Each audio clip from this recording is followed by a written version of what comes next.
Hello students, आप सभी लोग का स्वागत है हमारे यूट्यूब चैनल SDI बस्ती में। आज हम लोग ऑपरेटिंग सिस्टम के बारे में थोड़ा सा चर्चा करेंगे। ठीक है कि ऑपरेटिंग सिस्टम क्या होता है। देखिए, हर एक सिस्टम में, यहाँ पे सिस्टम का मतलब लैपटॉप डेस्कटॉप से है। ठीक है, जब भी सिस्टम वर्ड आए तो वहाँ पे मैं बात करूँगा डेस्कटॉप की और लैपटॉप की। हर सिस्टम को ऑन होने के लिए उसमें एक ऑपरेटिंग सिस्टम की ज़रूरत होती है। यही ऑपरेटिंग सिस्टम सबसे पहले हमारे रैम मेमोरी में लोड होता है जब भी हम सिस्टम को ऑन करते हैं। यानी जब हम कंप्यूटर को ऑन करते हैं, पावर का बटन दबाते हैं, तो एक सिस्टम सॉफ्टवेयर जो कि ऑपरेटिंग सिस्टम को हम कह रहे हैं, वो ऑपरेटिंग सिस्टम सेकेंडरी स्टोरेज में जो स्टोर करके रखा गया है वहाँ से रैम मेमोरी में कॉपी होने लगता है। एक फाइल ऑपरेटिंग सिस्टम की जो हार्ड डिस्क में है वो रैम में कॉपी होता है, परमानेंटली नहीं ट्रांसफ़र होता है, उसकी एक कॉपी ट्रांसफ़र होती है ऑपरेटिंग सिस्टम की। अब ऑपरेटिंग सिस्टम सेकेंडरी मेमोरी में स्टोर करके रखा गया है और पावर बटन ऑन करने पर वो प्राइमरी मेमोरी रैम के अंदर स्टोर होगा। तो जाहिर सी बात है, जब डेटा कॉपी होगा तो थोड़ा सा समय लगेगा। इसी टाइम को हम लोग बूटिंग टाइम बोलते हैं। जब कंप्यूटर ऑन होता है तो ऑपरेटिंग सिस्टम की फाइलें सेकेंडरी स्टोरेज से प्राइमरी स्टोरेज रैम में कॉपी होता है, जिस टाइम को हम लोग बूटिंग टाइम बोलते हैं। जब ये प्रोसेस कंप्लीट हो जाता है तो कंप्यूटर पूरी तरीके से ऑन हो जाता है। अब कंप्यूटर ऑन हो जाने के बाद आपको कोई भी काम करना हो तो उसके लिए आपको अलग अलग सॉफ्टवेयर दिए गए होते हैं, जिनको हम लोग एप्लीकेशन सॉफ्टवेयर बोले तो ज़्यादा बेहतर है। तो एप्लीकेशन सॉफ्टवेयर दिए गए होते हैं जिससे हम अपने काम को पूरा करते हैं। जैसे कहा गया कि आप एक प्रेजेंटेशन बनाइए, तो प्रेजेंटेशन बनाने के लिए हम एक स्पेसिफिक सॉफ्टवेयर का यूज़ करेंगे, ना कि किसी भी सॉफ्टवेयर से हम प्रेजेंटेशन बना लेंगे। तो पावर पॉइंट सॉफ्टवेयर का यूज़ करके हम लोग प्रेजेंटेशन बनाते हैं।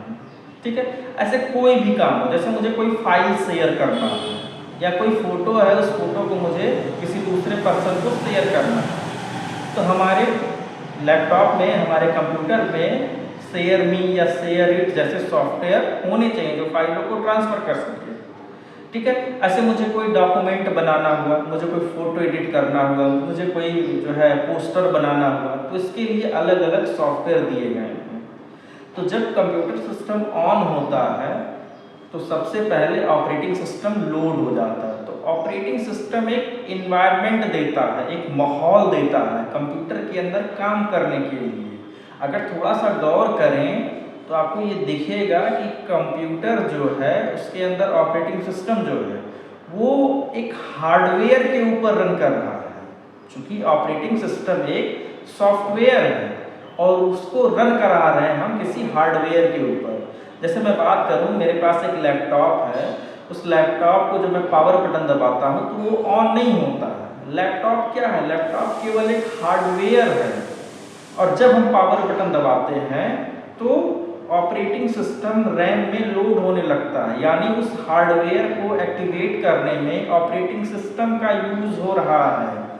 मेरे कहने का मतलब है हार्डवेयर से कि जो पार्ट फिजिकल होते हैं, जिनका एक वास्तविक रूप होता है, रंग होता है, आकार होता है, जो फिजिकल होते हैं उनको हम लोग हार्डवेयर बोलते हैं। जैसे मेरे पास कीबोर्ड है, माउस है, डिस्प्ले है जिसको मॉनिटर बोलते हैं, ऐसे बहुत सारे कंपोनेंट्स लगे हुए हैं। अगर कंप्यूटर ऑन ही नहीं है तो क्या कीबोर्ड पर कोई बटन प्रेस करने से या माउस का कोई बटन प्रेस करने से कोई मतलब होगा? नहीं मतलब होगा। तो क्या अभी आपका हार्डवेयर पर्सनल जो है, आप जो उसको जब चलाते हैं तो क्या वो कोई रिस्पॉन्स दे रहा है? आप कीबोर्ड पे बटन दबाइए, आप माउस चलाइए, तो तो क्या कोई इफेक्ट आपको स्क्रीन पर दिखेगा? नहीं दिखेगा। क्यों?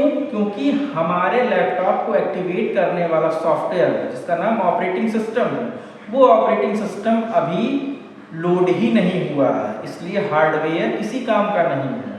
तो हार्डवेयर तभी एक्टिवेट होगा जब ऑपरेटिंग सिस्टम लोड होगा। अब जब हमने कंप्यूटर को ऑन किया, मेरा कंप्यूटर पूरी तरीके से ऑन हो गया। अब जब आप माउस का यूज़ करेंगे तो आप रिफ्रेश कर पाएंगे, आप right click, left click, scroll button का यूज़ कर पाएंगे, कीबोर्ड से आप बहुत सारे काम को कर पाएंगे। लेकिन क्या ऑपरेटिंग सिस्टम अगर लोड ना हो तो भी आप इन सब का यूज़ कर पाएंगे, कीबोर्ड और माउस का यूज़ कर पाएंगे? हाँ, यूज़ तो करेंगे, लेकिन कोई एक स्पेशल टास्क जो होता है वो नहीं कंप्लीट होगा। तो आपको यहाँ पर अगर आपको हार्डवेयर को यूज़ में लाना है तो ऑपरेटिंग सिस्टम सबसे पहले लोड होना ज़रूरी है। जैसे ये कोचिंग मेरा है, इस कोचिंग को एक ऑपरेटिंग सिस्टम के माध्यम से जानते हैं। कोचिंग क्या है? एक इन्वायरमेंट है। अगर मुझे पढ़ाना हो तो मैं कहीं भी नहीं पढ़ा सकता हूँ कि मैं रोड पे पढ़ा दिया, मैं छत पर पढ़ा दिया, मैं कहीं भी पढ़ा दिया। मुझे पढ़ाने के लिए एक इन्वायरमेंट की ज़रूरत है, एक सेटअप की ज़रूरत है। सेटअप जैसे क्या बोलते हैं, इन्वायरमेंट किसको बोलेंगे?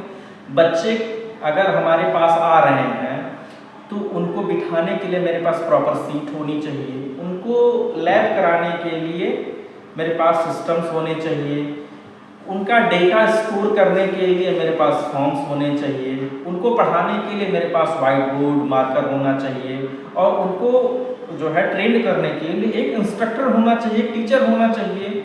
और भी उनको जो है उनकी तमाम सुविधाएं जो है, जैसे उनको पानी पीने की व्यवस्था होनी चाहिए, उनके वॉशरूम की व्यवस्था होनी चाहिए, फैन होना चाहिए, बल्ब होना चाहिए। ऐसे बहुत सारी चीज़ें जो है एक कोचिंग के अंदर इकट्ठा करके रखी गई होती हैं। अब जब बच्चे आते हैं तो उन्हें एक पूरा माहौल मिल जाता है। अब इस माहौल के अंदर जो चीज़ें उन्हें सिखाई जाएंगी, जो पढ़ाई जाएंगी, वो बच्चे पढ़ेंगे। तो सेम ऑपरेटिंग सिस्टम भी यही काम करता है। हमें कंप्यूटर के अंदर काम करने के लिए, हमें मतलब यूज़र को कंप्यूटर के अंदर काम करने के लिए एक इन्वायरमेंट देता है। जब ये इन्वायरमेंट हमारे सिस्टम में एक्टिवेट होता है तो हम इसके ऊपर तरह तरह के सॉफ्टवेयर्स को ओपन करते हैं।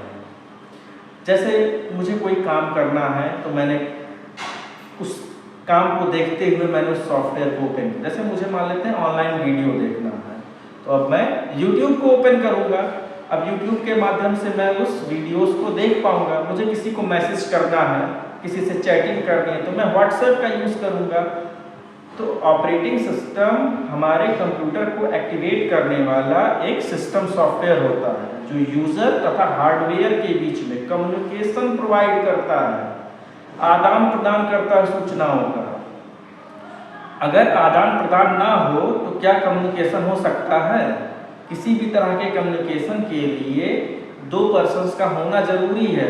अगर एक व्यक्ति ही बोले तो क्या कम्युनिकेशन पॉसिबल है? अगर आगे से रिस्पॉन्स ना आए तो कम्युनिकेशन तभी पॉसिबल होता है जब टू वे होते हैं, दो लोग होते हैं आमने सामने। तो ऑपरेटिंग सिस्टम भी यही काम कर रहा है। हम जो कुछ भी सिस्टम पे काम करते हैं तो उसका एक स्पेसिफिक रिजल्ट हमको स्क्रीन पर दिखाई देता है और उस माध्यम से हम लोग इनपुट देते हैं। यानी कुछ हम इनपुट करेंगे, कुछ आउटपुट प्राप्त होगा, फिर हम कुछ इनपुट देंगे, फिर कुछ आउटपुट प्राप्त होगा। लेकिन ये सब प्रोसेस हो किसके ऊपर रहा है? लैपटॉप पे तो कर रहे हैं, लेकिन लैपटॉप को एक्टिवेट करने वाला जो प्रोग्राम है ऑपरेटिंग सिस्टम, उसके ऊपर हो रहा है। ठीक है, तो ऑपरेटिंग सिस्टम अगर हमारे कंप्यूटर में ना हो तो कंप्यूटर को डेड माना जाता है। इसलिए कंप्यूटर में जो ऑपरेटिंग सिस्टम होता है उसका होना ही होना ज़रूरी है। अगर नहीं है तो कंप्यूटर पे आप कोई भी काम नहीं कर सकते हैं, कोई भी सॉफ्टवेयर ओपन नहीं कर सकते हैं। जब तक कंप्यूटर ही नहीं ऑन होगा तब तक आप कोई सॉफ्टवेयर कैसे ओपन करेंगे? मैंने कहा कि चलिए पेंटिंग बनाइए, कंप्यूटर ऑन ही नहीं हो रहा है, उसमें ऑपरेटिंग सिस्टम लोड ही नहीं हो रहा, तो क्या पेंट बना पाएंगे? नहीं बना पाएंगे। तो कंप्यूटर जो है उसके अंदर ऑपरेटिंग सिस्टम होना ज़रूरी है। और इसी चीज़ को देखते हुए ये कहा जाता है कि ऑपरेटिंग सिस्टम जो है वो कंप्यूटर की आत्मा है, यानी सोल ऑफ कंप्यूटर। कंप्यूटर की सोल है, उसकी आत्मा है। जैसे हमारे शरीर से अगर आत्मा निकल जाए तो हम मृत हो जाएंगे, सेम उसी तरीके से कंप्यूटर के अंदर अगर ऑपरेटिंग सिस्टम ना हो तो कंप्यूटर मृत हो जाएगा, डेड हो जाएगा, किसी काम का नहीं है। अब हम लोग जो लैपटॉप या डेस्कटॉप ज़्यादातर यूज़ करते हैं उसमें विंडोज़ ऑपरेटिंग सिस्टम होता है। विंडोज़ के भी बहुत सारे वर्जन हैं, जैसे अभी करंट में विंडोज़ 7 लोग यूज़ कर रहे हैं, इसको बहुत आसान माना जाता है, यूज़र फ्रेंडली कहा जाता है। इसके अलावा विंडोज़ 10 का भी लोग यूज़ कर रहे हैं, हाल ही में विंडोज़ 11 लॉन्च हुआ, लोग उसका भी यूज़ कर रहे हैं। लेकिन ज़्यादातर अगर आप देखेंगे तो विंडोज़ 7, विंडोज़ 10 जो है देखने को मिलता है। इसके अलावा लाइनक्स ऑपरेटिंग सिस्टम है, यूनिक्स ऑपरेटिंग सिस्टम है, मैक ओएस है, मैकिंटोश ऑपरेटिंग सिस्टम जो एप्पल के प्रोडक्ट पर ही चलते हैं, जैसे एप्पल के लैपटॉप या डेस्कटॉप हो गए। इसके अलावा हमारे मोबाइल फ़ोन या टैबलेट को ऑपरेट करने के लिए एंड्रॉयड ऑपरेटिंग सिस्टम होता है। तो ऐसे ऑपरेटिंग सिस्टम की अलग अलग कैटेगरी होती है, सब एग्जाम्पल हैं। जितने भी कंप्यूटिंग डिवाइस हैं, चाहे वो लैपटॉप हो, डेस्कटॉप हो, मोबाइल हो, टैबलेट हो, इन सबको ऑपरेट करने के लिए, इन सबको ऑन करने के लिए, इन सबको एक्टिवेट करने के लिए इनमें एक ऑपरेटिंग सिस्टम होता ही होता है। अब जब ये ऑपरेटिंग सिस्टम लोड हो जाता है, यानी एक इन्वायरमेंट हमको मिल जाता है, तो इसके ऊपर हम तरह तरह के ऐप्स को रन कराते हैं और अपने काम को पूरा करते हैं। ठीक है, आई होप आपको ऑपरेटिंग सिस्टम बहुत अच्छे से समझ में आया होगा। अगर इसमें कोई डाउट होता है तो आप मुझे कमेंट बॉक्स में कमेंट कर सकते हैं। इसमें मैं अपना व्हाट्सएप नंबर और अपना कॉन्टैक्ट नंबर और टेलीग्राम का जो चैनल है उसका नेम आपको दे दूंगा। अगर कोई भी ज़रूरत हो तो आप हमें वहाँ से कम्युनिकेट कर सकते हैं। ओके, थैंक यू, धन्यवाद।